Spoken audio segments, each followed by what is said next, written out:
সালাম আলাইকুম ভিউয়ার্স, চলে আসলাম পুকুর পাড়ে একটু সকালবেলা। কুয়াশা ঘেরা,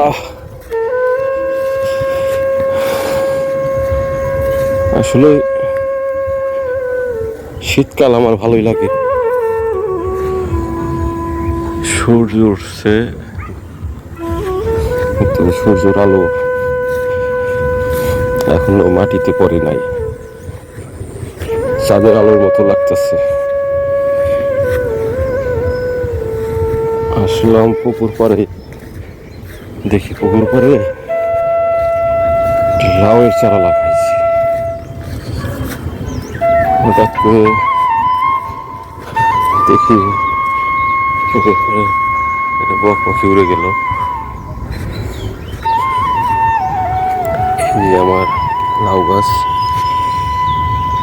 মাশাআল্লাহ ভালোই সুন্দর হয়ে উঠতেছে।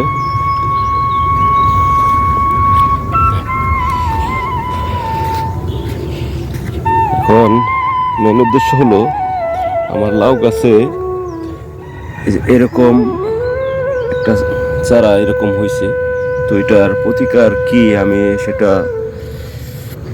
জানতে চাই। কেউ যদি জানেন এটার কি সমস্যা, আসলে এটা কি করলে এটা ঠিক হবে, কেউ যদি জানেন সেটা আমাকে কমেন্ট করে জানাবেন প্লিজ, তাহলে আমি অনেক উপকৃত হব। এটা একটা কলার ছড়া ওখানে আছে, তো এদিকেও কিছু লাউয়ের চারা দেখি গজাইছে।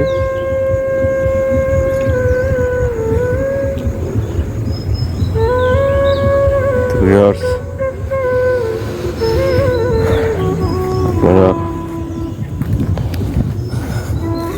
এই শীতের মৌসুমে সকালবেলা যদি একটু হাঁটাহাঁটি করেন,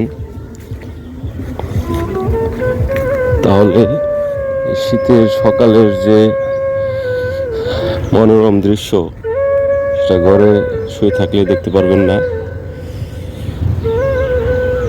এই সুন্দর মনোরম পরিবেশ দেখার জন্য ঘর থেকে বের হতে হবে।